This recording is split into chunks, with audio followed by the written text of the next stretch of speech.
Ассалаумағалейкум, құрметті футбол сүйер қауым. Бүгін бізде кезекті подкаст. Нұрсұлтан Құрман YouTube арнасы, Sport Plus телеарнасы.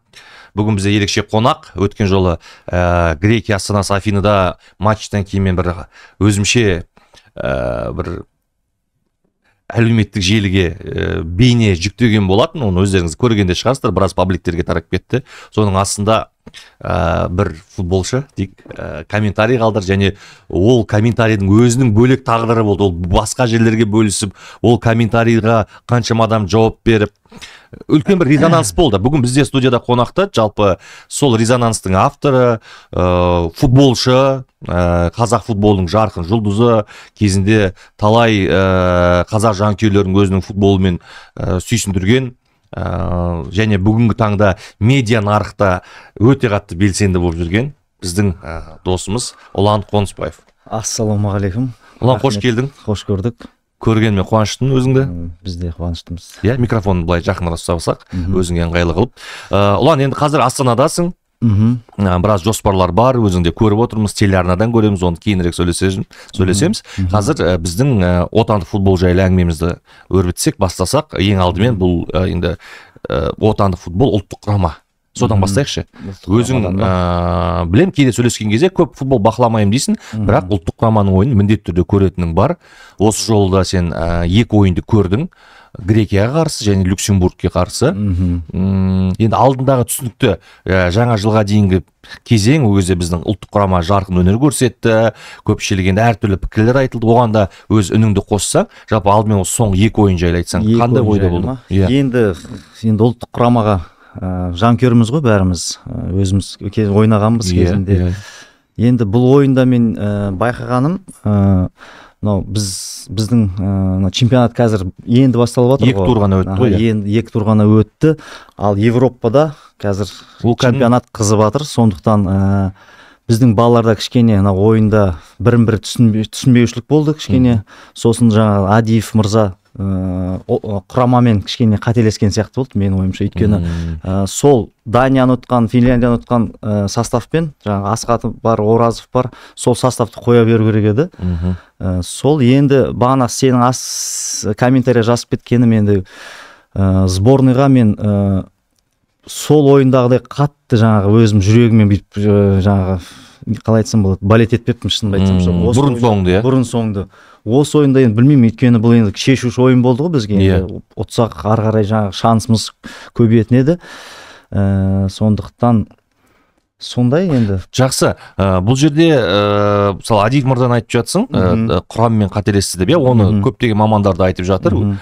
Бұл жерде өзінің бір тактикаға сүйенген шығар, алғаш 20 минут шыдап берем деген сияқты. Енді өзің ойыннан кейін балалармен де сөйлескен шығарсың. Мысалы, ол жерде Асқат неге шықпады деген сұрақ көпшілік айтады. Мен мысалы ойыннан кейін пресс-конференцияда бұл сұрақ қойылды ол кісіге. Ол айтады, ол Түркменстанға қарсы жолдастық кездесуде 10 минутқа дайын болды. Мына ойында 20 минутқа дайын. Физикалық түрде дайын емес қой ол дейді. Оразовты да дайын емес дейді. Бірақ енді балалар баға айтып жатқанымыз ғой, бізде сбордан кейін сбор болды ғой. Сбор бітті, содан кейін жаңағы қайттан екі тур ғана болды ма біздің Қазақстанда? Екі тур болғаннан кейін қайттан сбор басталып кетті да, жаңағы Дубайда өтті ғой. Сол сборда негізі Грецияда істелу керек еді деп ойлаймын өзім. Грекияда сол жақта табиғи климатқа адаптация. Өйткені балалар Дубайдан сол сбор өтіп, қайттан сол жаққа барды. Кішкене білмеймін енді 13 күн ба, қанша 14 күн болыпты ғой. Сол да кішкене балаларға не болды. Бірақ енді мен сенің жаңағы комментарияң астында жазып кеткенім, жаңағы жазып кеттім ғой енді, коррупция дедім, жаңағы 30 жыл стадионымыз жоқ дедім. Оның бәрін айналып келген кезде бәрі соған тіреледі бәрібір.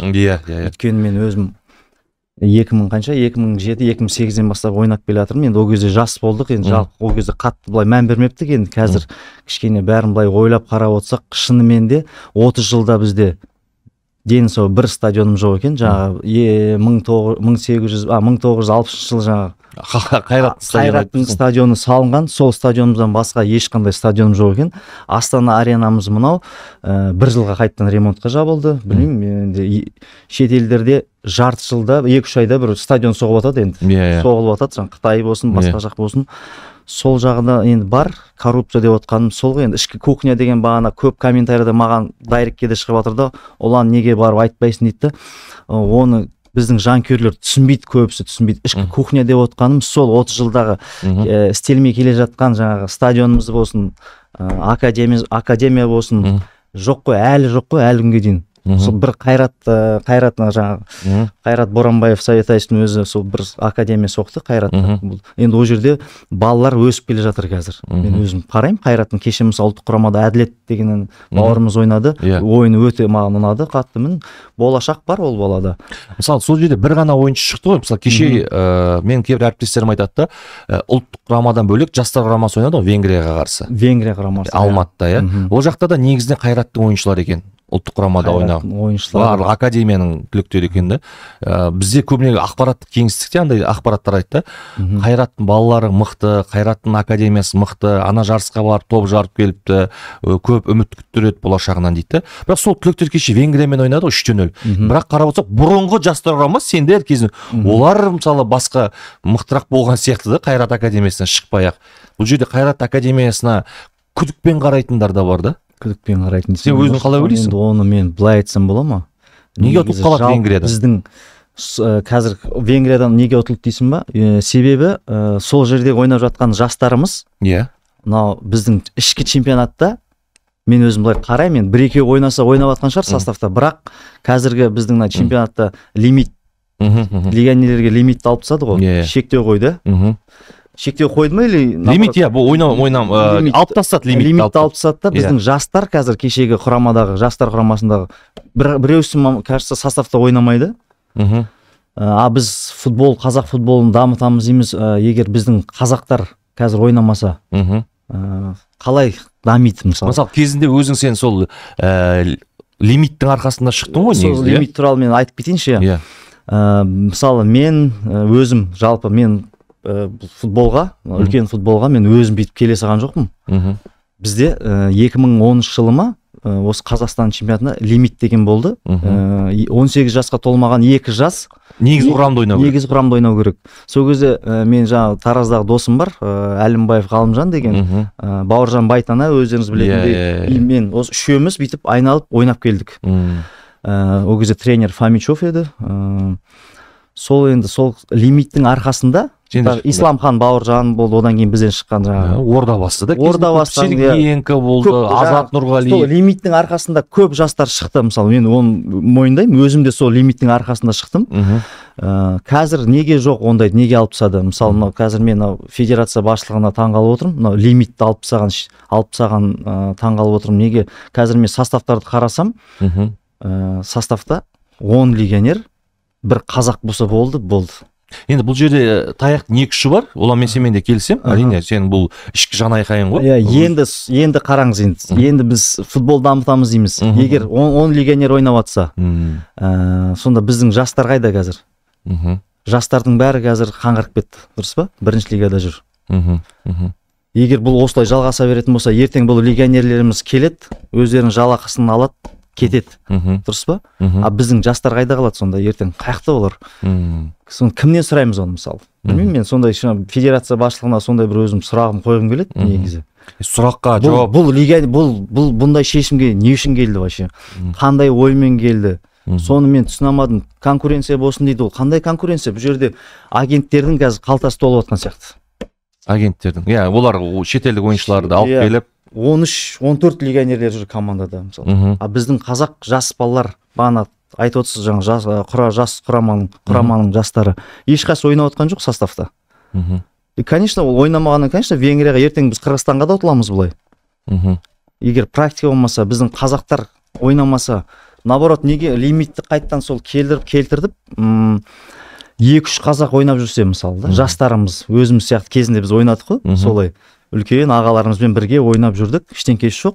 Солардың арқасында ойнап, ойын сайын пісіп, сөйтіп үлкен жаңа футболға келдік. Бұл енді сұрақ өте қиын негізі, бірақ.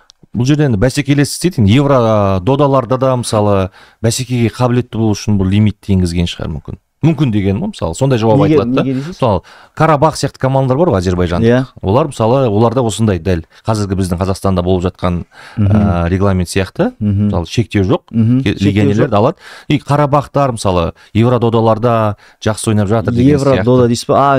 Азербайжан. елінде футбол қалай қазір дамып жатыр деп ойлайсыз өзіңіз? Сіз өзің қалай ойлайсыз? Енді біз оларды ұтып жатырмық қой енді. Олар значит бізден төмен болғаны ғой сонда. Дұрыс па? Демек, позицияң түсінікті ұлан. Мен түсіндім. Түсінгенше, көрермендерге сол түсініп кеткен деген түсінгенше. Жақсы. Айтсаң айтты дейді, айтсаң жақпай қаласың кейбіреулерге, бірақ енді айтпасаң тағы үндемеді дейді. Енді осы өзім бір жағынан бәсекелестік деп айтады. Мысалы, сол құрамада жүретін енді қазір шектеуді алып тастасақ та, әрбір командада бір 2-3 қазақтан болатын сөзсіз ғой. Мысалы, тобылда 2-3 бар отан. Олар мүмкін кәсіби деңгейде өсе ма деген сияқты аргументтер айтылады да. Аналардың фонында ойнап деген сияқты. Фонында дейсіз ба? Енді фонында болғанда көріп жатқан жоқпын, ойнап жатқан жоқ. Жастарымыз бәрі ойнап жатқан жоқ. Енді көре жатармыз енді. Әрине, міндетті түрде менің ойымша чемпионатымыз енді басталып жатыр ғой енді. Иә, олар сен Астанадасың ғой енді. Қазір сен 89 жылғысың, мысалы 34-тен енді асып жатсың, бұйыртса 35-ке толасың деген сияқты. Бұл үлкен жас қой, негізі қарап отырсақ, баяғыдағыдай жас баланың емес. Мысалы, бұрын сенімен сөйлескен кезде бұндай нәрселерді сен аса қатты айта бермейтінсің. Қазір мысалы бір ақыл тоқтатып ашылып, яғни оң солды біле білгеннен кейін, демек, саған бір дәл осы футбол бағытында, футбол саласында жүрген менеджерлермен жолығып, енді ақыры өзің ойларың бар, қазір тағы да өрбітеміз ғой. Менің ойымша сен қазір болашақта бір футбол функционері, менеджерлікке бір сондай бір сенде әрекеттер жасалу керек сияқты, қалай ойлайсың мысалы? Менеджер дейсің ба? Иә, менеджер ретінде бір клубқа барып па, әлде федерацияға барып па деген сияқты егер ұсыныс түссе әрине. Ұсыныс түссе дейсің ба? Баруға дайынсың ба мысалы? Федерациядан. Сен сөйлейсің, былай айтса да, ұлан сен подкастта көп сөйледің мысалы деп айтты да. Сен давай іспен дәлел деп ше. Мысалы федерацияға, республикалық, қалалық немесе клубқа, басшылыққа менеджерлікке шақырып түсіп жатса неге ойланамыз? Ұсыныс оны пока ондай ұсыныс мүлде түскен жоқ па? Мүлде түскен жоқ. Мен алдыңғы 2 жыл бұрын өзім подкаст бермедім ғой саған. Иә. Федерациядан ешкім хабарласпады деп жоқ, әлі ешқандай хабар, ештеңе жоқ. Бірақ қазір ұсыныс түсіп жатса, неге барып сөйлесіп не істемеске ойланбас. Микрофонға сөйлей беріңіз, жақынырақ. Категориялар жоқ қой, сенде ешқандай оқыған жоқ, бапкерлікке немесе менеджерлікке. Мысалы қазір федерацияда бағдарлама бар ғой, спорт футбол менеджерін оқып алатын Алма-Ю деген университет. Ол керек сияқты курстар. Ертең міндетті сен келесің, мен ұлан мен түбі көріп тұрмын, сен түбі футболға ма? Футболға келесің сен. Сол кезде сол диплом, сертификаттар керек болатын сияқты. Болды, Құдай қаласа. Жақсы. Жаңа айқайың түсінікті ұлан. Мысалы енді ұлттық құрамаға оралайықшы, жастар құрамасы туралы, лимит туралы жақсы айтып кеттің. Грекияда өтуге деген оқу-жаттығу жиындарын дейсің. Енді ол жерде кішігірім құжатнамалар бойынша маған да жауап берді, былай. Анау визасы деді, былай деді. Мысалы Дубайда жеңіл деген сияқты. 13 күн көп емес па? Мен жаңа айтып отырмын ғой, Нұрсұлтан, сбор бізде балаларда енді ғана бітіп, енді сбор деген мен өзім білем, 2-3 ай, жаңа Турцияда жүреміз, Анталияда қаласында жүресің, шаршайды балалар көбінесе. Сол сбор бітіп, бізде 2 тур ғана болды да, қайттан балаларды жаңа Дубайға алып кетті да. Мен оны сенен естідім. Неге сол Грецияға жаңа құжаттар дайын болмады дейсің, мысалы, неге сол ойынды біз ана Словениядан кейін білдік қой. Келесі ойын Грециямен ойнаймыз дегенді білдік. Қанша ай өтті? 2-3 ай өтті ғой. Неге осында үлкен мемлекет болып, сол визаны неге ертерек істеуге болатын еді ғой, мысалы, істеп, неге сол Грекия елінде неге сол сбор өтпедік, мысалы да, жаңа климатқа үйреніп дегендей балалар. Білмеймін, енді сұрақ көп. Енді оны Адиев туралы айтып жатсың, тактикалық қателіктер көп жасады деп. Көп емес жасады деп, иә. Адиев қалған дұрыс па ұлттық құрамада, қалай ойлайсың сен ойыншы ретінде? Ойыншы ретінде. Енді мысалы команданы осы деңгейге жеткізді ғой.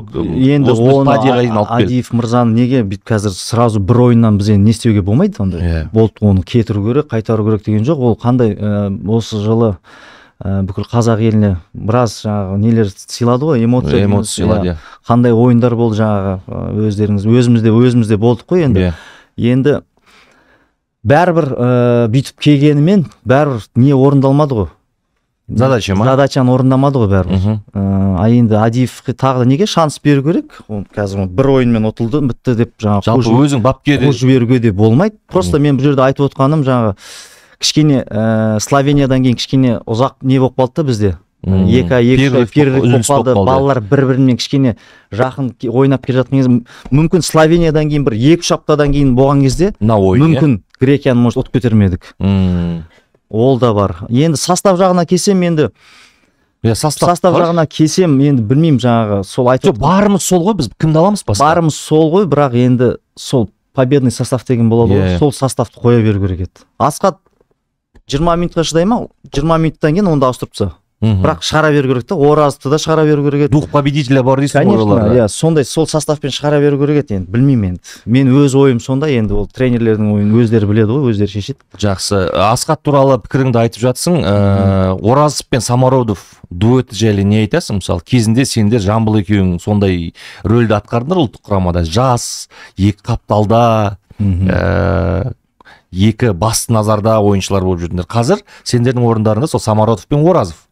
Өзің сырттай бақылайсың, олар танисың, білесің, не айтасың олардың ойынына, өздеріне жалпы? Енді Оразов пен Самородовқа келсек, енді о алдыңғы неге осы ойынға дейін ол екеуі жақсы жарқырап ойнады. Біраз көмегін берді Самородовта. Бірақ енді осы ойынға келгенде айтып тұрмын ғой, бәрібір бір бәле жетіспеді, енді бір-бірін түсінбеушілік болды, жаңағы түсініспеушілік болды. Соның кесірі жаңағы сол ғой, жаңағы сбор. Батёка жайлы не айтасың? Зайнудинов жайлы. Сенің енді өзің жіті бақылаудан назарда ұстайтын ойыншың ғой. Енді ол Батёкаға мен өзім қатты жанкүйермін. Бірақ осы жолы көрсете алмады өзін деп жатыр да. Бешикташтың енді ойынын тастамай көрем. Енді Батёкаға келетін болсақ, енді Батёкада қазір өздеріңіз көріп отырсыздар ғой, соңғы жаңағы Бешикташ клубында жаңағы тренерлер қайта-қайта ауысып басында ойнап келатты да, бір соңғы 5-6 ойын болды, по-моему, ойнатпай жатыр оны, шықпай болды. Тоже практика жоқ, негізінен практика деген өте не керек нәрсе футболистерге. Ол сен қанша мықты футболист бол, егер практикаң болмаса, сен любой ойында по-любому андай не болып кетесің, шайып кетесің деген сияқты. Енді Батёканы айтып отқан, енді ойыны жүрмей жатыр деп, енді көрермендерге, ол жаңағы зрительдерге бізге не ғой, оңай ғой айту. Сол ғой, практика болмады. Абатта солай деп тұрсың. Абатта енді сондай болып тұр ғой. Алдында көп айтатын сен Абат, осы жолы Абат туралы алдыңғы Грекияға қарсы ойыннан кейін сен мысалы алдында Словенияға қарсы кеш шыққан кезде Абат деді. Кешегі Люксембургпен шыққаннан кейін мен сенен сұрадым, Абат туралы пікірің қандай деп, иә? Абатта алдындағыдай қатты қорғаштаған жоқсың Абатты. Абатта енді көрдің ғой, тоже практика жоқ, ойнамаған, көрініп тұр. Кеше Люксембургпен шыққанда қанша? Бір 20 минутқа шықты. 15 минутқа, 18, 20 деп едікші дөңгелек. Енді баяғы Абат жоқ. Неге ондай жоқ, баяғы Абат жоқ деп ойлайсың? Практика жоқ себебі, өйткені жоқ, Түркия кетсін кетпесін, ол балаларымыз кеткені жақсы ғой, өзіміздің нелер өсет, жаңағы кімдер балаталилармен бірге тренировка жасап жүр ғой, бірақ бәрібір ұлттық құрамаға келген кезде бір-бірінде түсініспеушілік болды, бірін-бір түсінбей кішкене жалпы сондай. Ол жерде Адиевтің философиясы, Адиевтің мотивациясы да көмектесе алмады дейсің ғой. Адиев жақсы мотивация бергіш дейді ғой, енді бапкерлігіне күмәнмен қарайтындар. Енді осы ойындарда енді білмеймін, мотивация жөнінде бере алмаған сияқты ғой жота. Кім ұнады саған бұл жолы ұлттық құрамада? Жалпы кімнің ойыны көңіліне шықты, дұрыс жақсы ойнап шықты деп мінсіз айта аласың? Бірінші ойында ма? Екеуі. Бірінші ойында енді Грециямен енді түсінікті болды, енді ешкім білмеймін неге, ортадан шығамадық қой, енді шыны керек. Бұрында да сондай едік енді. Сосын жаңағы не?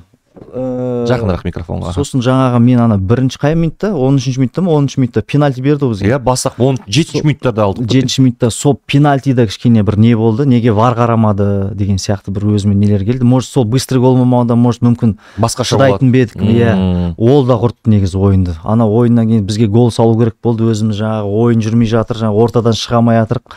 Кішкене балаларға қиындау болды. Енді екінші ойында айтатын болсам, екінші ойында әділет ұнады бағана, Қайраттағы жас өте молодец, қорықпайды екен. Асқат та шықты ғой, мысалы Асқат шығарды, екеуі жақсы, бірін-бірі түсініп ортада ойнады. Кім? Асранқұлов ұнады маған, жақсы, молодец, тоже қорықпайды екен. Мен жалпы бәрі жақсы, бірақ енді Люксембург деген қанша 600 мың. Олар жақсы прогресс жасапты, Люксембург, байқадың ба? 600 мың ба, біздің мынау Тараз сияқты ғой, мысалы, примерно халқы. Бұл жерде қазір ұлттық құраманы қорытындайықшы, артынша осы Люксембург сияқты елдер қалай дамып кетті деген сұраққа жауап іздейміз да. Мысалы, ұлттық құрамада көпшілігі Бағдатпен сөйлестің ғой, сол пенальти бойынша, Қайыровпен. Бағдатпен сөйлестім. Бағдат айтады, олан мен тиіспедім дейді, мен енді айтқанмын звондап.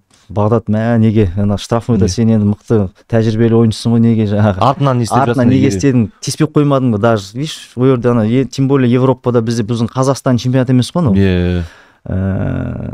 сәл тиіп кетіп еді, көрдің ба, судья резко сразу беріп жіберді пенальтиді.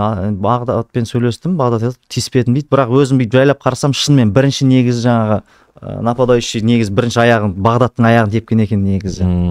Енді ондай жерлерде ондай нелер кешірілмейді енді ол. Үлкен Абзал өзіңнің замандастарың, Қуат бар. Олар қалай өзі жалпы көңілінен шығып жүр ме ойындары? Кеше көрдің ғой 2 ойында. Енді бұл 2 ойында шынымды айтсам, Нұрсұлтан, ешкімді, оны қазір бәрі анау мықты мынау неқтін демек қой, мен енді өзім не істегенім, Люксембургпен ойында жаңағы Әділет деген бауырымыз ұнады. Осы ұлан айтшы, мысалы кеше мен бір әріптесім Айдын әлеуметтік желісінде жазып жатыр, осы циклдан кейін бізде құрамда үлкен өзгерістер болады, мысалы омоложение дейді ғой, жасару болады деген сияқты. Бізден қарап отырсақ, біз баяда көздерден қойғанбыз, жас-жасты, бірақ ол уақыттан өтіп кетіп, мысалы Асқат та қазір үлкен жігіт, мысалы, Қуатың да, мысалы Абзал да барлығы. Бізде омоложение керек па, алдағы циклдарға омоложение? Жасарту керек па жаңадан? Омоложение керек па деген Нұрсұлтан соғы бағана айтып отқан, мысалы біз кезінде бағанағы сборный ойнап отқан кезде, мысалы Смаковтар, Жұмасқалиевтар ойнап отқан кезде, олардың астынан Нұрғалиев, Нөсербаев, жастар, біздің жастар мықты еді, Лагвиненкалар өсіп келеді, мысалы, оларға біз жаңағы не болдық, сенімді болды, мысалы. Қазір мысалы Асқаты бар, Марочкин бар, жаңағы егер олар кетсе, оларды бүйтіп басатын мен жастар көріп тұрған жоқпын. Әділеттер ше? Әділеттер. Енді бір әділетіміз қай жерде, барлық жерде баса бермейді ғой, мысалы. Соғы айтайын деп отқам жаңағы лимит туралы ғой сол. Жақсы. Лүке, енді өзің айтып жатсың, мысалы Люксембургты қарап отырмыз. Кеше өте қатты ойнады Люксембург. Біз бұрын Люксембург деген білесің ғой, ең соңғы орындарда жүретін еді. Андорра, Люксембург, Мальта дегендер. Қазір Люксембург бізбен қалай ойнады, мысалы, Қалай ойнаған? Ортадан шығамады ғой тоже былай. Бұл сол алдындағы айтып кеткен, сен біздегі академиялар, стадиондары жоқтың. Соның кесірі болып тұр ғой негізі. Енді бізде кухня деген сол ғой негізі. Шапала қалғаннан кейін біз енді академиялар бірте-бірте стадиондар салу үшін кез келген адам көзіне көрініп тұр ғой, проблема бар екен. Соны шешеді деп ойлаймыз. Бірте-бірте сол қадамға, мысалы Грузияның өзі кеше Европа чемпионатын өтті, форвард хет-трик деген бағдарламалар бар ғой, FIFA, UEFA-ның 7-8 академия салып тастаған, біраз еркін үкіметте мысалы жер береді стадион салғыштарға. Бізде осы барьерлерден аттап, бізде де осыған келуіміз керек деп ойлаймын да, мысалы. Өзің мысалы мынау академиялар демекші, Астанада мысалы көресің балаларды қалай дайындап жатыр, академияларды көресің, енді стадион жайлы айтпай қойық, стадион түсінікті, бізде ол кез келген адам көреді, міне стадион, қай қаланы айтсаң да, сол қаланың стадионына қарап, түсінікті деп айтуға болады да. Академиялар туралы айтшы, мысалы, көресің бала, қазір бізде академиялар жарайды көбейтіп жібереміз, бірақ олар көбейткеннен пайда бар ма? Мысалы, оған білікті бапкерлер бар ма? Ол жақта ішіндегі жүйе қандай болады? Тренировочный система қандай болады? Мысалы, не айтасың қазір? Академия туралы ма? Неге мысалы академия туралы келетін болсақ, бізде бір академия бар, Қайратта. Енді Қайратта бір академия, бірақ Қайраттың балалары қазір ішкі чемпионат болып жатады ғой, жаңағы өздерінің араларында. Қайрат бәрін жеңеді, мысалы да. Бұл академия деген енді әр қалаға бір академия соғып, мысалы да. Неге өзіміздің бапкерлерді оқытып болады ғой. Өйткені біз қазір қарап отырмын, мен жастар қазір тренировка жасайтын жерлері, жаңағы тренерлер негізі бәрібір біздің Қазақстанда андай қатты дамымаған. Бізде алдында да федерация бастығы айтты, бапкерлер жетіспейді деп. Дамымаған қатты. Сол үшін біздің, білмеймін, федерация болмаса шетелге жіберсін, Аяксқа жіберсін, шетелдің бапкерлерді оқытуға жіберсін, сондай бір программалар қою керек сияқты, менің ойымша.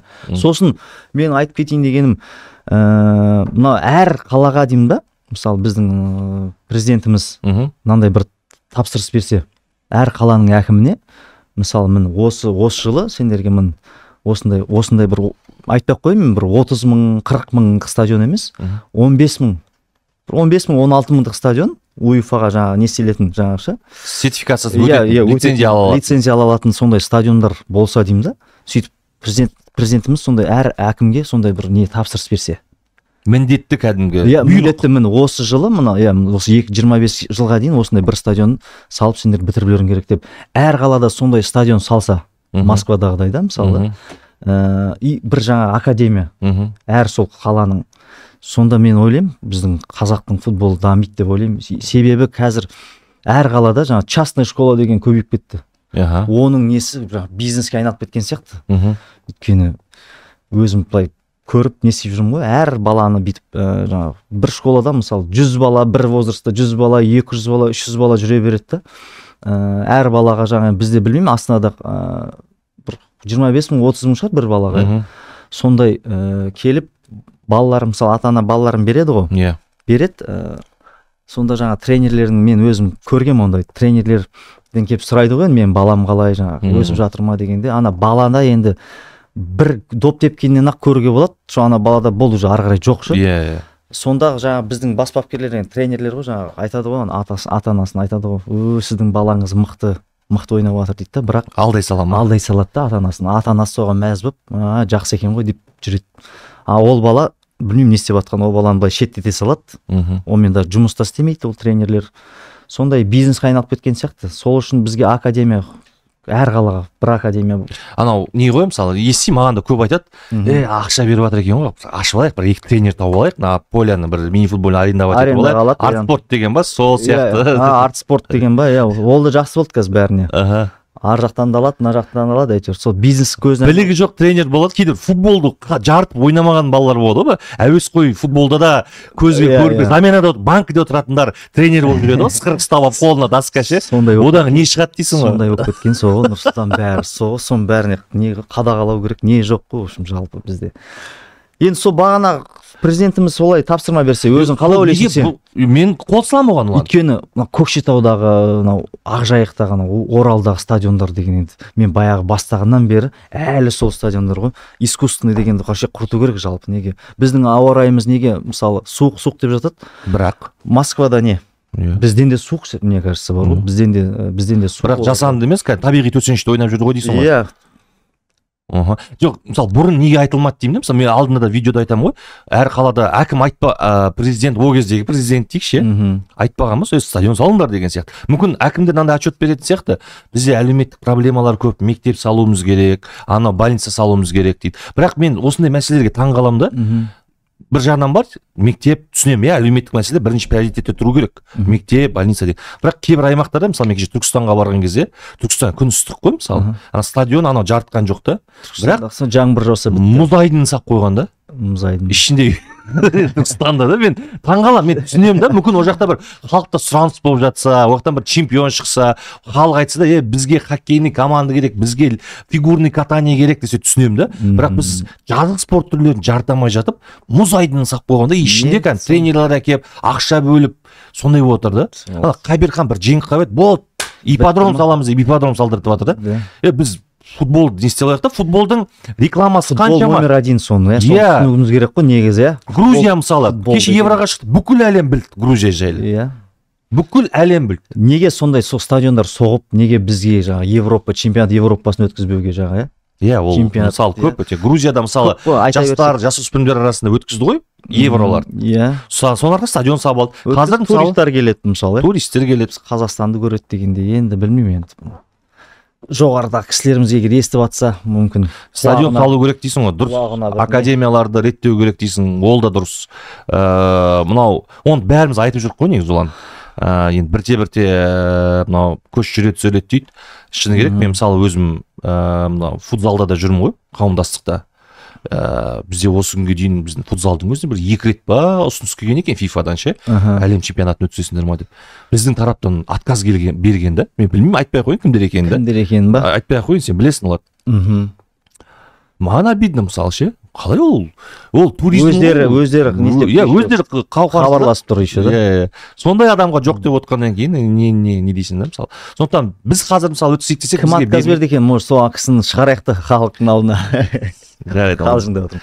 Олар екеуі де қазір футболда емес, басқа сферада жүр. Ойланып қалдым да. Жалпы былай жасайыншы ұлан, академиялар жан айқайың түсінікті. Енді сен мынау Таразға оралайықшы. Таразға? Иә, сен өткен 2 жыл бұрын сол Таразда өкпен азында айтқан болатсың. Таразда оқу-жаттығу жиындарын әкетпеді деп ше. Сол жақтағы басшылыққа бір наразылығын танытқан болатынсың, иә. Қазір Тараздың жағдайын көріп отырсың. Тараз қазір 1-ші лигада, осы 1-ші лига кубогы басталар алдында әрең жиналды олар. Алдында директоры болмай жүрді, иә. Құрам қалай болады деді. Мысалы, қарыздар болды деген сияқты. Қазір бір жерден ақпарат шығады, қарыздардан құтылды, бүйтті, сөйтті деген сияқты. Енді команда 1-ші лигада. Енді ол сәтке келетін болсақ, енді мен өзім жаңағы спортшы болып, жаңағы жанкүйер болып, адам ретінде, жаңағы спортшы ретінде вообще түсінбеймін, неге жанкүйер ретінде де түсінбеймін, неге өз еркімізбен біз бірінші лигаға кеткенімізді. Енді қарыз бар деді ғой. Қарыз көп емес қой, қанша бір 1,5 миллиард. Ордабасыныкіндей қарыз емес. Ордабасыныкі 7-8 қанша миллиард болды, ондай қарыз емес, ертістікіндей қарыз емес, мысалы да өз еркіммен кететіндей жағдай емес еді негізі. Тағы да сол бірінші лигаға өзіміз кеткен кезде мен Тараздың жанкүйерлеріне, мысалы бұндай жағдай егер Ақтауда болса, Ақтөбеде болса, Шымкентте болса даже, өзіміздің не ғой? Көрші Шымкент. Сондай жағдай болса, жанкүйерлер, мен ойлаймын, акиматтың алдына тыныштық бермейтін еді деп. Соған мен кішкене Тараздың сол жанкүйерлеріне сонда неге сондай не істемеді, сондай әрекетке неге бармады деп өзім кейде ойланам. Мен өзім сол Таразға барған кезде де сол біздің фанды өзім мен білмейді екенмін, кім басқарады, сон барып өзім сөйлескім келеді, былай көзбе-көз шығып көргім келіп айтқым келеді. Неге сен сол кезде сендер неғып акиматтың басына барып, неге шу көтермедіңдер деп. Талап етпедіңдер, қалай ол команда деген сияқты. Өз еркімізден кеттік, мысалы, Тараз біріншіліге кеттік. Біздің балалар, біздің Таразда білесіздер, өзінің қандай футболистер шыққан, қандай қазір жастарымыз шығып жатыр да. Қазір бәрі қарасам шашырап кетті, бәрі қаңғып жүр да, әр қалада да. Неге сол косякты ұстап, өзіміздің жастарды ұстап, неге сол Таразды сол немен дамытпады деймін да өзімше. И сосын мен бір айтарым, мынау акиматтан бюджет бөлінеді ғой. Иә. Бюджет бөлінгенде кейбір әкімдер бар, футбол қызығатын, ол бюджетті қадағалап, өзі қай жаққа кетіру керек екенін өзі не істейді. Ақша бөледі, өзі көрсетеді, стадионға барады, көреді, әр ақшаны санап отырады. Кейбір әкімдер болады, енді футбол қатты қызықпайды, бірақ бюджетке береді, болды. Бердім, біз құтылдық болды. Ол ар жаққа кеткен ақша қайға кетіп жатыр, контроль жоқ та. И сонымен бізде қазір соңғы бір 5-6 жыл болды ма, білмеймін, жыл бітеді, әр клубта қарыз, өздерің естіп жатасыңдар ғой. Мынау Атырау қарыз болып қалды, Тараз қарыз болып қалды, жаңағы Шымкент қарыз болып қалды деген сияқты. Сондай жағынан да кішкене көңіл бөлсе деймін да, мысалы бюджет бөлінді ма, кішкене қадағалап, қайда кетіп жатыр, кім не істеп жатыр, сол жағынан бар. Сосын жаңа Тараздың өз кеткені, жаңа өз еркімен кеткенін мен түсінбедім, мен оны жалпы түсінбедім. Сосын бағана айтып жатқаным, балалар шашырап кетті деп отырмын ғой. Сол да мына кішкене өзіме не болады, өйткені біздің Таразда қандай мықты талантты футболшылар бар да, қазірдің өзінде. Қазір қарасам бәрі жаңа жан-жақта жүрші. Біреу Жетісуда жүр, біреу Елімайда жүр, біреу жаңа бірінші лигада жүр. Неге? Сосын сол косякты ұстап, неге соларды өсірмеске?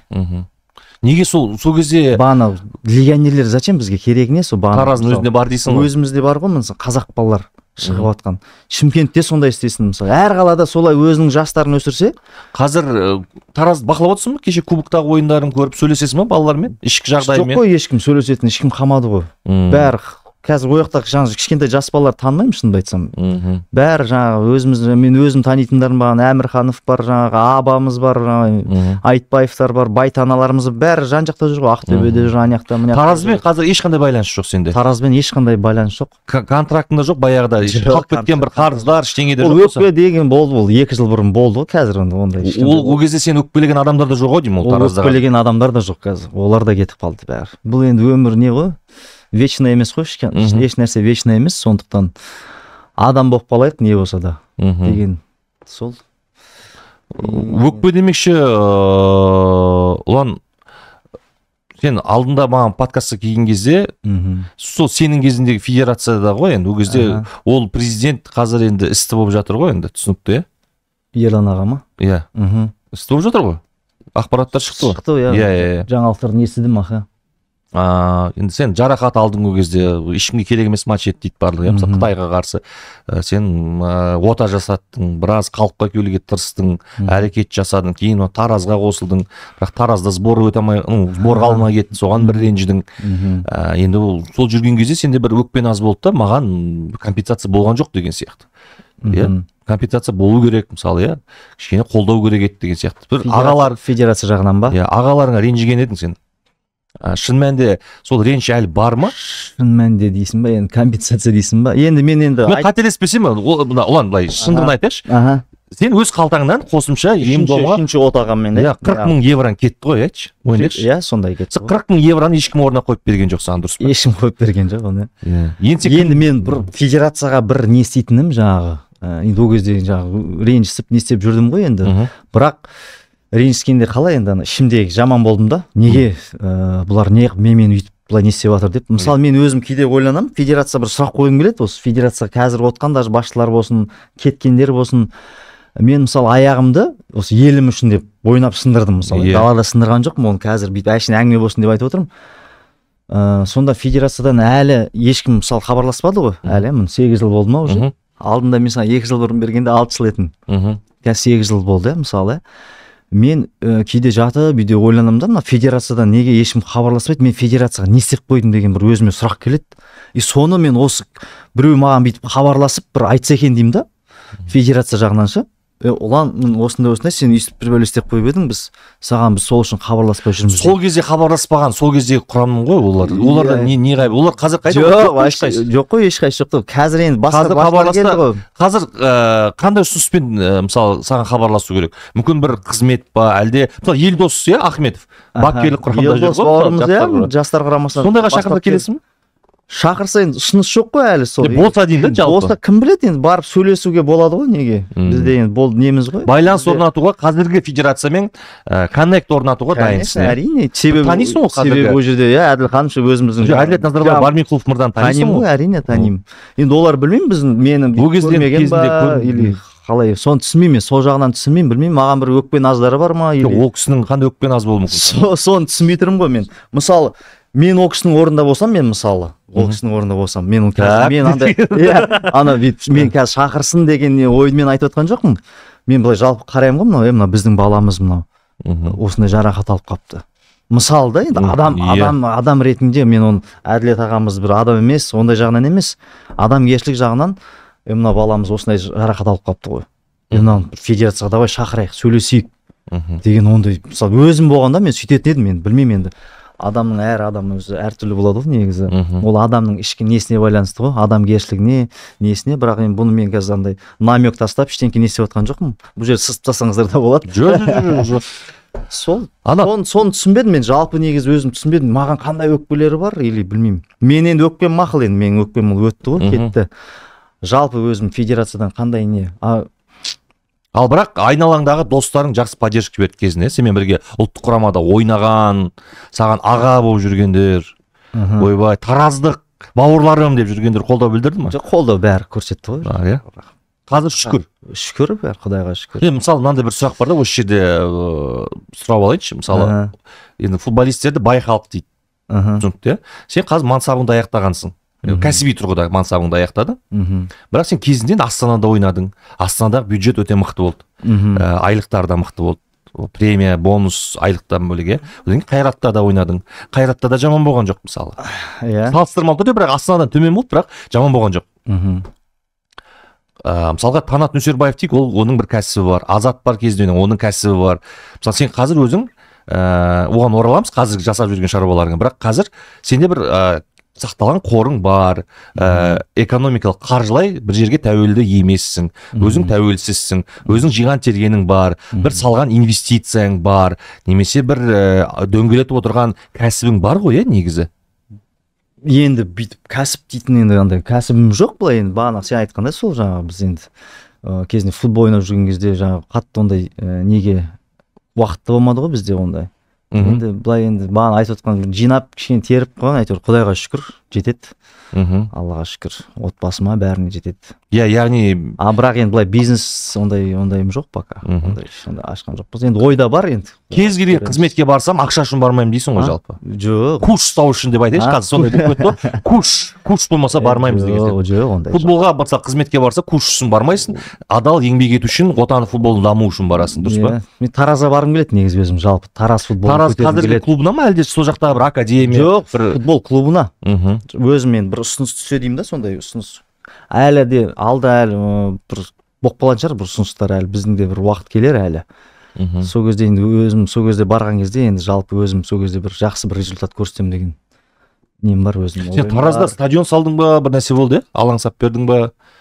Стадион салдың ғой Таразда? Стадион ба? Иә. Оны айтпай қойған. Жоқ, сен өзің жарнамаладың ғой, бүкіл ақпарат көздеріне шықты ғой.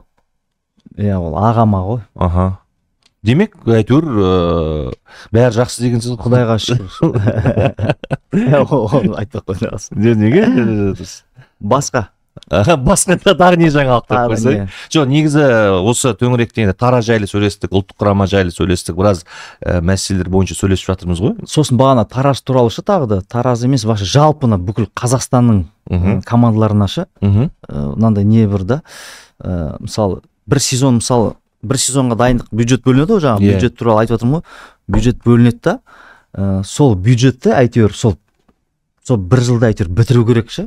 Задача сондай. Бір жылға ғана келісімге отырады ғой. Задача сондай. Сосын жыл сайын ауысып жатқан легионерлер, бір тұрақты бір план жоқ та. Стратегия ғой, стратегия жоқ та. Мынау өйткені ұлан ол жерде ше акимат бір жылға ғана бюджет береді, ойыншылармен де бір жылға келісімге отырады, анда 1+1, 2+ деген жоқ. Ол неге болады ғой, мысалы егер жақсы легионерлер келіп жатса, неге 1-2 жылға жазбасқа? Ақша неге табуға болады ғой? Бар ғой ақша, жоқ емес, бар ғой. Анау өзімен күмәніне қарайды ғой, клуб президенті, директор, мен келешекте мүмкін бо деген сияқты. Сол ғой, сондаймен дұрыс емес қой, сондай планмен дұрыс емес. Сонда әр жыл сайын біз мысалы 1 миллиард бөлінеді, 2 миллиард бөлінеді, сол миллиардты әйтеуір бітіру керек. Бірақ стратегия жоқ та бағана 2-3 жылға мысалы. Сол ғой, әкім ауысып кетеді. Чемпион болайық ау, мынау осы косякты қалдырайық ау деген сияқты бағана не жоқ қой, бағанасы айтып отқан сол ғой, жаңа біздің Тараздың жас балалары қаңғырып кеткендері сол ғой. Мына жеке клуб дегенге қалай қарайсыз? Мысалы футболды бостандыққа жіберіп, акиматтан қаржыландырмай, бәрі қазір акиматқа қарап алған ғой негізі. Жеке бастасын, жеке клуб, мысалы инвестор тапсын, инвестиция салсын. Совет сияқты ма? Иә.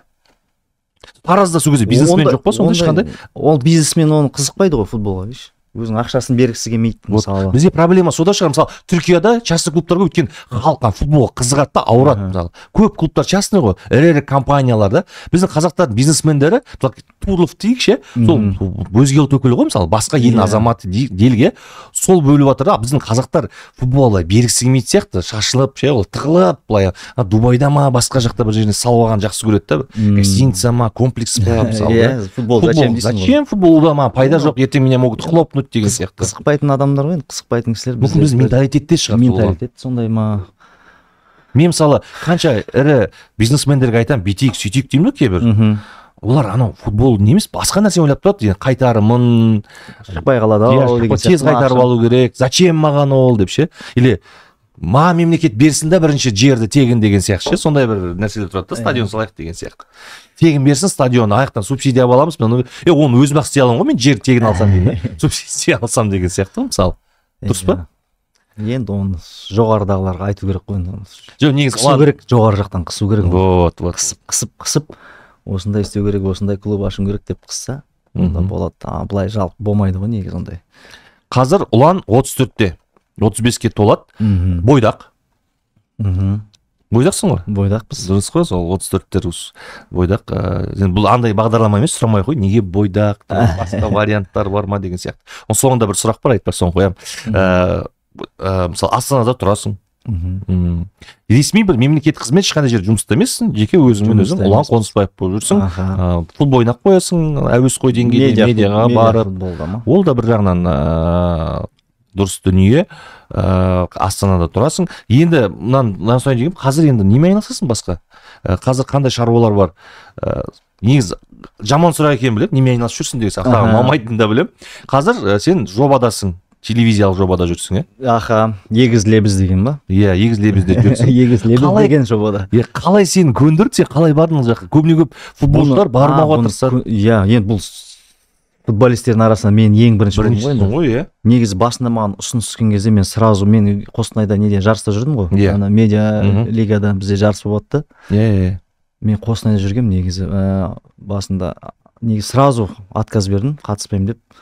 Сосын жаңағы Қазбек деген сол неде организатор ма, сол не жақта жүретін жігіт, Қазмедиада істейтін продюсер ма или сол звондап жаңа қоймады енді, звондап Ұлан сен келгенін қалаймыз анау. Енді мен сразу айттым, жоқ мен қатысамаймын деп, сосын үйдегілерге айттым мен оны. Ата-анам айттым. Бір кезде мамам естіп, жаңағы мамам қатты қуанып кетті. Себебі мен жаңағы кезінде футбол ойнап жүрген кезде мен ата-анам вообще мен ойындарымнан қалмайтын. Әр қалаға барып, жаңағы көрермен болатын. Содан анашым айтты, Ұлан қатысшы, біз саған жаңағы көрермен болып барайық, гүл алып барайықшы деп сөйтіп айтқан ғой. соның несі қабыл болды ма білмеймін енді. Қазір ата-ана қуанып жүр дейсің ғой. Көрем стористарда мама әсіресе. Ата-анам қатты қуанып жүр. Әр шығарылымға қалмай, біреуісінен қалмай бәріне барды ғой. Хабарласып жатқандар, ұлан қалайсың деп жатқандар пайда болған шығар, көбейген шығар. Ондайда көп болып кетті. Бұрын жоқ болып кеткендер, жоғалып кеткендер, жоғалғандар қайттан хабарласып жатыр. Инстаграмда ахват көбейген әшейін өлең айтып жүр енді. Бұл жоба жақсы негізі. Жақсы болды, барғанымда дұрыс болды кішкене. Бұл басқа бір нені де көрдім. Бағытты да, басқа бағытты да көрдім, өзімді басқа жағынан, қырымнан көрдім. Сен негізі жақсы айтады екенсің ән. Билеп, ән айтып. Енді караокеге кезінде бардық қой. Шықпайтын едік қой десең. Шықпайтын едік қой. Жоқ, қалсын. Өзіңе ұнады ғой негізі, иә? Өзіме ұнады. Бұл жерде саған төлемейді ғой, иә? Тегін айтып отырсың ғой. Жоқ, төлемейді. Тегін, бірақ жан рахатың үшін айтып тұрсың ғой. Жан рахат. Демек, алдағы уақыттарда сен біз сол эстрадалық бағытта, шоу-бизнес бағытында көруіміз мүмкін, иә? Ары қарай ән жаздыру мүмкінсің, бейнебаян түсіру мүмкінсің. Әрине мүмкін бәрі. Сериал, киноға шақырса да түсіп кетуі мүмкінсің. Әрине, иә, көреміз енді. Енді футболдан ұсыныс болып жатқан жоқ қой. Бастатпаймын дейсің ғой. Қай жақтан ұсыныс түседі көреміз ғой, бәріне дайынмын. Құдай қаласа. Балжан қалай? Балжан жақсы, мен тәлімгерім. Бидаш, Балжан Бидашты айттым. Балжан Бидаш, иә. Мен тәлімгерім ғой, жақсы, иә. Өте мықты әнші. Біраз нәрсе үйретті, біраз нәрсе жақсы қолдаулар көрсетті. Вокал жағынан, иә. Вокал жағынан да, өзінің жаңа жұмыстар көп болса да енді қалмай, әйтеуір ұлан былай айт деп өзінің жаңағы білетін нелерін бәрін бүйтіп. Сендерді продюсер таңдап берді ме, или өздерің бір-біріне? Продюсер таңдады. Бір айтайықшы деп қосылдыңдар ма? Жоқ, продюсер өздері таңдады. Осындай айтасың деген сияқты. Қалай енді халық қазір Балжанмен сен қосып жатқандар көп қой? Комментариялардан. Иә. Қалай өзі? Шулап жатыр. Өзім, кстати, футболдан бөлек өнер жағынан да бір фанаттарым пайда болды. Диерстар ма? Қызық екен негізі. Кәдімгідей жазып оқып атасың ғой енді былай. Қашан айтасыздар, қашан сіздер шығып кеттіңіздер ма, қашан деп переживать етіп уайымдайтындар көп екен, өте өзім көріп таң қалдым оғанда. Футболдан жас балалар жазып еді қазір енді. Жас қыздар өнер, кішкентай қыздар Балжанмен не ғой, болашақта енді өзің бойдақсың, ол да басы бос ондай сұрақ. Енді халық маған ертең айтады, неге осы сұрақты қоймадың деп ше? Жоқ, біз Балжанмен енді осы егіз лебіз жобасында жұп болдық. Бұл енді дұрыс қой. Жобада ғана жұпсыңдар ма? Жобада ғана жұппыз ғой енді. Жобада ғана жұп болдық, оны соны халыққа түсіндіріп кетейін мен, оны айтпесе арамызда ондай қатты ешқандай ондай не жоқ. Сезім жоқ деп айтайын. Сезім, иә. Әлде бар ма? Жоқ. Ондай сезім. Бұндай сұрақ сызсаңдар сіз. Ұлан, бірден келіп қойшы, алып таста деп айтпай қойшы осыны. Енді андай жаман сұрақтар қояды екенсің. Жоқ, жаман сұрақ комментарий қой. Бұл біз қазір жобада жүргеннен кейін андай жұп болып жатыр қой енді жаңағы. Сол жобада ғана жұппыз, былай өмірде ол Балжанның өзінің өмірі бар, менің өзім өмірім бар деген сияқты. Ол қазір Алматыда, мен Астанада. Ештеңе байланыстырмайды дейсің ғой басқа. Тек сахна байланыстырасыз. Тек сахна, егер ары қарай жаңағы өлең жазып егер не болып жатса, оны алда көре жатасыздар. Дуэттер болуы мүмкін екеуінің араларында. Бәрі мүмкін, Құдай қаласа көреміз қалай болатынын. Енді түсінікті, бұл жерде бұл жоба 2 жылдық жобасы, енді қазір өзің 34-темін деп жатсың. Демек бойдақсың ғой енді бағана соны. Бұл жерде сенің жас фанатка қыздарыңа сұрақ қойын. Той қашан? Той қашан дейсіз ба? Қандай әлде қыз бар ма қазір? Той енді бір бұйырған күні. Бір бұйырған қыз отқан шығар бұл жерде. Жарайды, онда ұланның талғамында қандай қыз болу керек? Сол Қонысбаевтар әулетіне келін болатын қыз қандай болу керек? Енді әке шешемді сыйлап, үйде отырып үйде отырып дегенде ақыртсаңдар. Әке шешемді сыйлап отса, мен өзімді сыйлап отса, бірінші сол ғой, басқа одан артық не керек? Енді сол жақсы. Жоқ, осындай сұрақ. Сен базар тығып атсың. Әдем. Сондықтан, Ұлан, бұл жоба өте сәтті болды. Сен үшін де өте бір жаңадан бір екінші қырыңды ашты. Сен жан-жақтылығыңды көрсетті. Көрермендерге ұнап жатқан сияқты. Ұнап жатса жазыңдар. Ұнай ма, ұнамай ма? Мен ойымша ұнайды сияқты, өйткені халық жақсы қабылдап жатыр кәдімгі. футболшылардың өздері, футбол саласы біздің журналистердің өздері де о молодец ол әнші екен ғой деп жүр. Достарың хабарласпай ма футболшылар? Хабарласты. Не дейді олар? Сборда болып жатқан кезде басталды бұл проект. Бәрі хабарласты. Асқат бар, Баторик бар, бәрі хабарласып. Абзал бар, бәрі айтып жатыр. Достарым Тараздағы бәрі. Сарказммен айта ма әлде? Күшті. Вау деп. Жоқ, күшті. Вау деп жатыр ғой. Жыртып атсың деп. Әдемі. Ең бастысы ол deyip. Бәріміз сборда жатып, жаңа Тараздағы інілерім бәрі жазып жатыр, дайректте көріп жатыр. Братан мықты айтып атсың, жыртып атсың деп. Енді Балжан екеуің болашақта дуэт болатынын мен сендімін. Дәл осындай ахватты жоғалтпау керек. Ертең концерттерде, ірі стадиондарда, жобаларда кәдімгідей бір әнұрандар айтып, ұлттық құраманы намысқа шақыратындай бір әндер жазылуына тілектеспін. Екеуің қолдарынан келеді деп ойлаймын. Өйткені сендердің вокалдарың және сенің футболдағы тарихың, қадамдарың лайық деп ойлаймын соған. Рахмет. Күтеміз. Алда сахналардан көреміз өткен площадьтарда, концерттерде, жақсы. Тағы да қандай сұрақтар болды ма? Бәрі айтылды ма? Асығып отырсың ба? Жоқ, мен асығып отырмын. Енді футболшылар демекші, қазір ұлттық құраманы білесіз, сендердің кезінде ұлттық құрама, соны салыстырайықшы. Қайсысы мықты? Қай жылғы мысалы? Сен қай жылдар ойнады, сол жылдарды? Сен Шторктың кезінде және Красножанның кезінде ойнадың ғой? Оны былай салыстырсақ та Нұрсұлтан болмайды, өйткені біз ойнаған кезде жаңа қазір енді неге бөліп тастады ғой, конференцияға бөліп тастады, мысалы А, Б, С деп, біз ойнап жүрген кезде біздің группаға 3-4 мықты сборын түсетін мысалы да. Сосын біз сосын бір Андорра бағана Люксембург деген сияқты олардың қазір өзі бізді ұтып жатыр. Қазіргі сборныйға салыстырсақ енді қазіргі біз сол составпен қазіргі осы неде ойнасақ, сол кездегі біздің енді состав сильнее сияқты, мысалы мықтырақ сияқты. Енді өз ойым енді оны қазір ұлан мақтанып отыр, бүйтіп отыр деп ойламасын ешкім, оны өзі халық өзі көріп отыр ғой, көреді, біледі. Біздің кезде Исламхан бар, Смаков бар, жаңа Жумасқалиев, Нұрғалиев, Нөсербаев мысалы да. Сол составпен қазір мысалы осы қазір шыққан кезде осындай неге жыртып өтетін едік. Жақсы. Жыртып деп айтпай ақ қойшы шындай. Түсіну. Бәрін ұтатын еді. Аяқ қалай қазір? Нормально ғой, бәрі дұрыс қой? Аяқ жақсы, қақсамай ма? Жоқ, қазір жоқ ондай. Енді искусство біздің полялар деп атымыз ғой, искусственно ойнаған кезде кішкене ауырады, бірақ шөпке шыққан кезде вообще сезілмейді. Сол үшін тез стадиондар соғу керек. Может қайттан үлкен футболға оралып қалам ба? Әлі де үмітің бар? Үміт деген жетеді, үміт деген. Не керек деп ойлайсың сен қазір бұрын халыққа келу үшін, кәсіби футболға келу үшін қазір не істеу керек? Сен өзіңде бір жоба бар шығар, сбор өту керек па, әлде бір физикамен дайындалу керек па, не істеу керек? Оланы қайтып келу. Қалжыңдап отырмын, Нұрсұлтан болды, ойнап айтып отырмын. Ертең сбордан бірақ енді сен өзің айтып жатсың? Медиа лигада сол жүреміз ғой, ойнап. Медиа лигада ақша ойнайсың ба, айтпақшы? Жоқ, ақша төлемейді бізге. Тегін ойнайсың, жан рахат үшін ол да. Жан рахат үшін футбол сағынғанда. Осындай футболисттер көп болу керек қой, медиа лигада әйтсе бәрібір ставка қойып алған ғой. Футбол сағынғанда сондай барып ойнап тұрамыз, жаңа Спарта деген командада. Дұрыс. Кезінде біз мықты құрамаларға қарсы ойнадық дейсің, сен қателеспесем ең мықты құрама бағанада сұрап жатырмын, Германия болды. Германия болды ғой, Германия қарсы. Енді үйде айтып жатсың, Балак емес, сенде Ламмен өзілдің формасы бар деді. Өзілдің формасы бар. Сатсай маған брат. Сатайын. Или берші десең де біреуін.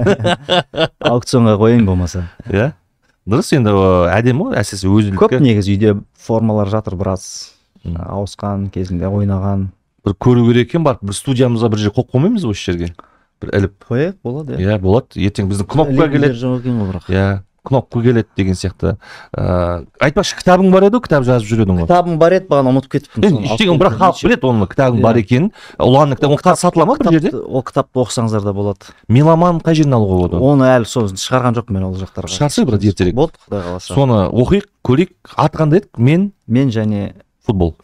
Мен және футбол. Ұланның біздің Қазақстан футболында алғашқы футболистің қателеспесем мемуары, ондай бұрын болмаған.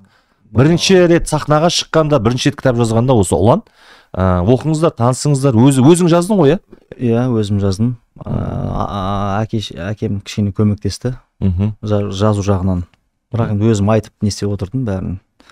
Ол кітапта не ғой, жаңағы сол футболды қалай бастағаным, кішкентай кезімнен бастап, сосын жаңағы травмағаннан кейін қандай өмір болса екі жаққа бөлінді ғой енді сол до футбола после футбола деп айтып жатады ғой сондай. Германияға қарсы Нидерландыға қарсы ойнадың, бөлек па? Бөлек енді олардың деңгейлері жоғары ғой.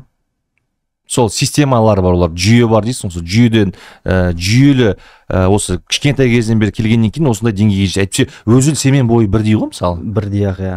Бірақ олар басқаша ойын көрсетеді. Ойлану қабілеттері басқаша жаңа алаңда. Мысалы біз допты бізге пас келген кезде тоқтатсаң бүйтіп тұрасың ғой, бір ойланып, 2-5-6 секунд. Сол кезде олар келіп жұлып кетеді. Оларға біз доп пас келген кезде бір барсақ, олар уже касание беріп жібереді, болмаса жаңағы мықты енді. Сөзбен айтып жеткізе алмайсың, оның деңгейі өсіп кеткен. Бірақ негізі сол бағана біздің Пайперстің кезінде Сербияны ұтып аттық, жаңағы Бельгияны тең ойнап атқан кезде, сол кезде бір уровень бірдей болып тұрған сияқты болды да. Сол кезден бастап соны шетелдіктер жаңа академиясын салып, стадиондарын салып, сөйтіп дамып кетіп отыр ғой негізі. Біз сол кезден бастап, егер жаңағы қалтамызды ойламай, сол кезден бастап жаңағы көңіл бөлген кезде бізде сол қазір осы жүретін бе? Қазір байқайсың ба, шетелге шығып, сояқтың академиясында жүрген қазақтар бар, балалар? Өтіп жүрген, Германияда бір көріп қаласың, иә? Бағана айтып жатқан ба? Мен де көремін, Инстаграмда шығады ғой, Семейдің баласы жүр, оңтүстіктің талпасы бір. Шымкенттің балалары жүр. Димаш деген бір баланы көрдім мен, жас бала. Ол қателік Семейдік, иә? Семейдік ма, или Шымкенттік ма? Шымкент. Сол Кёльн деген неде жүр екен? Академиясында жүр. Былай Инстаграмнан қарап тұрым, мықты уже ойындары, нелері, допты қалай тебеді, қалай принимать етеді, жаңағы бәрі мықты уже көрініп тұр, бала уже өсіп жатқан. Біздің қазақ балалардан қарағанда уже айырмашылық бар да. Жақсы. Бұл жерде бір дүниені сұрайын деген осы футболға байланысты. Енді балаларды айттың. Біздің қазір Астана Аренаны дейді, ұпай алып келетін стадион дейді. Өзіңде жасаған төсенші, біз ол ертең Алматыға барсақ, Алматының стадионда бәріне жеңілеміз деген пікірлер бар да. Сен қалай ойлайсың? Жалпы бізге осы Астана Аренаны сонда искусственный қалдырып қоя берген дұрыс па, ұпай үшін, әлде біз түбегейлі құтылуымыз керек па? Астана Аренаны да табиғи төсеніш қылып болды, ұтылсақ та сондай табиғи Алматыдағыдай газонда ойнауымыз керек па? Енді қазір біздің Астанадағыдай газонда қазір ешкім ойнамайды ғой, шетелде мысалы, ешқандай сборный ойнамайды сияқты, мне кажется. Сондықтан бірақ бізге ұпай әкеп тұр ғой, ұпай алып келеді ғой. Сол жағы бар енді. Ертең бірақ Алматыда ойнаймыз, ұлттар лигасы. Алматыда ойнаймыз, енді біздің группамыз өте қиын, негізі бізге осы алдында Словенияны ұтып шығып кету керек еді. Жақсы шанс болды, енді бұндай шанс бола ма, болмай ма білмеймін, себебі біздің жаңағы құрама деген айтып жатсың ғой, уже көбісі жас, уже 34-35-ке келіп жатыр. И солардың артынан басатын жастар жоқ. Мен көріп тұрған жоқпын жастарды. Сол кішкене не істейді, бірақ білмеймін, енді көреміз қалай болатын. Сондықтан бағана легионер дегендерді шектеу қою керек. Болмайды мынау. Енді өзім енді ойым, пікірім, оны білмеймін енді. Қалғандар қалай не істейді. Өйткені мен алдында даже Марат Шахметов досым ғой енді. Мен оны ойладым енді, мен егізлебізде жүріп өзім көп хабарласпай қалдым, звондап Қызылжарда екен жүр екен деп ойладым оны. Сөйтіп звондасам, Хантенгриде жүрдім дейді. Соны естіп жаңа өзім кішкене жаман болдым ішімнен. Сосын қазір Дарабаевты да естіп жатырмын енді, онымен енді хабарласпасам да, Хантенгриде жүр екен мысалы. Сондай біздің қазақтың балаларын бәрі кезінде сборында ойнаған балаларға айтпесе қатты шалда емес қой былай, Мараттар, менмен жаста. Солар неге өзіміздің чемпионатта ойнамасқа деген не ғой, кішкене өзімде ішімде не болды, әйтпесе. Білмеймін, оны федерация өздері сөйтіп шешіпті ғой енді осы жылы. Бірақ шектеу қою керек, болмайды. Бұлай жалғаса берсе, білмеймін, жастарымыз қайда кетеді. Егер қазақ футболы дамысын десе, шектету керек легионерлерді. Ол легионерлер ертең келеді, 13 па 14 легионер команда ақшаларын алады, олар кетеді. Ертең спрос қайда, не болады, қайттан біздің футбол қайда? Конечно, егер составта 11 легионер ойнап жүрсе, бізде қандай футбол дамиды? Сол жағы кішкене ішімді не істетеді енді. Жақсы. Кеше бір қызық әңгіме айтты, сонымен қорытындылайықшы, ана бір кезінде видео тарады ғой, біреулер әдейіге саған ақпараттық шабуыл жасады деп те қарауға болады. Атырауда жүрген кезде Тараздың ана бол бойына байқамай тиіп кеткенің бар еді ғой, әдейі дейді біреулер, иә. сол жігітті кейін көрдің сен, иә? Сол алдында подкастта айттың ба, айтпадың ба, есімде жоқ. Айттым ғой. Айттың, иә? Оны енді көбісі түсінбеді ғой енді қалай болған. О баланы мен алдында бір Таразда жүрген кезде көріп қалдым. О бала көргенде қалай бір кафеде тамақ ішіп отқанбыз. Иә. Бір бойы ұзын бір бала келіп жаңағы ассалаумағалейкум Ұлан аға қалайсыз дейді. Жақсы. Кім едің сен деп едім, жаңағы айтып отыр ғой, мен ана баламын ғой, есіңізде ме, ана 2016 жылы мені құлатып едіңіз ғой, сол деп ше. Кешірім сұрап, ол менен кешірім сұрап жүр. Иә, білем ғой, енді ол кезде мен кішкентай жас болып қалдым деп жаңағы. Жақсы. Сол. Енді біраз әңгімелестік күн, Ұлан. Ұнаса болды сіздерге? Жоқ, ұнады. Жақсы пікірлер айттың. Әр адамның өзінің жеке пікірі болады, көзқарасы болады. Менің мақсатым осы Ұланды сұрайтындар бар. Кеше комментарий қалдырдың, былай футбол туралы айтатын бар. Комментарияны бағана сол ішкі кухнясы деген соға түсіндіріп кеттім ғой, біраз айтып жатыр, маған шығып жатыр да. Ұлан барып айтсай деген. Ішкі кухня деген сол енді жалпы 30 жылда істелмеген стадион, академия, жаңағы бюджеттен желініп жатқан ақшалар, қазір агенттердің қалтасы толып жатыр, байып жатыр деген сияқты, сол ішкі кухня деген. Сол көрермендерге соны айтқым келген. Жазатындарға сол осы. Жақсы, рахмет Ұлан. Алдағы егіз лебіз жобасында сәттілік дейміз. Болды, рахмет. Футбол мансабында ойыншы ретінде болсын, немесе менеджер ретінде болсын, жалпы белгілі бір жетістіктерге бір жерге орнығуыңа тілектеспін. Сен әңгімеңнен соны байқалып тұр, футболға қайтып келгің келіп жатқаны, және өзің ұсыныстар, месседждер тастадың, қай жаққа барғың келетінін. Сондықтан соған да тілектеспіз. Денің сау болсын, үйдегілерін қуанып жүре бер, қазақ жанкүйерлерін қуанып жүре бер. Сендерге де, саған да сәттілік. Жанкүйері көп сені, бақылайтындар көп, қадағалайтындар көп, тілекші болатындар өте көп. Солардың үкілеген үмітін арқалап жүрген азаматсың, үміттерін ақтап жүре беруіңе тілектеспін. Болды, рахмет, сіздерге де сәттілік тілеймін.